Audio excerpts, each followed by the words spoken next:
అమ్మాయిని చదివించాలి అని చెప్పేసి అనుకుని ఒక స్టాండ్ తీసుకుని ముందుకెళ్ళడం స్టార్ట్ చేశాం.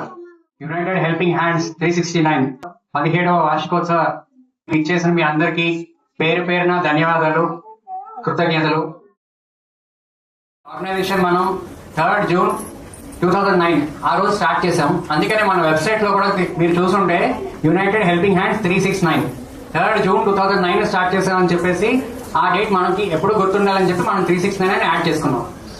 ఇది ఎలా స్టార్ట్ అయిందంటే, మేమేంటంటే కాలేజ్ అయిపోయిన తర్వాత కొంతమంది స్టూడెంట్స్, అంటే మా గ్రూప్ ఉంటుంది కదా, మేము అందరం ఏమనుకున్నాం అంటే సమాజం నుంచి ఇంత తీసుకుంటున్నాం, మళ్ళీ మనం సమాజానికి ఏదైనా ఇస్తే బాగుంటుంది అని మా అందరికి, మేము కాలేజ్ టైంలోనే మా అందరికీ థాట్ ఉండేది. సో 3rd June అందరం ఒక దగ్గర మీట్ అయ్యి మేము ఒక ఆర్గనైజ్ విజిట్ చేసి ఆ రోజు ఒక ఆర్గనైజ్ విజిట్ చేసి అక్కడ ఎంతమంది స్టూడెంట్స్ ఉన్నారు, వాళ్ళతో ఎలా ఉన్నారు ఏంటి అని చూసి మాట్లాడడం చేసాం. మాకు 1 to 2 years టైం పట్టింది. టైం పట్టిన తర్వాత మేము ఏమనుకున్నాం అంటే వీక్ లో వన్స్ లేదంటే మంత్లీ వన్స్ ఆర్ ట్వైస్ చేసే బదులు ఇదిలా ఒక ఆర్గనైజేషన్ గా స్థాపించి దాన్ని ముందుకు తీసుకెళ్తే ఎలా ఉంటుందని చెప్పేసి మా అందరికి కామన్ గా ఉన్న ఆలోచన ఇది. 2011 మా ఆర్గనైజేషన్ కి ఒక మైలురాయిగా చెప్పాలి.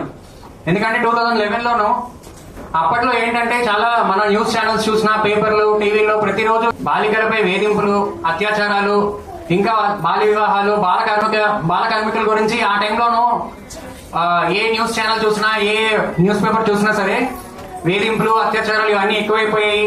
అవన్నీ చూసిన తర్వాత మాకేమనిపించిందంటే,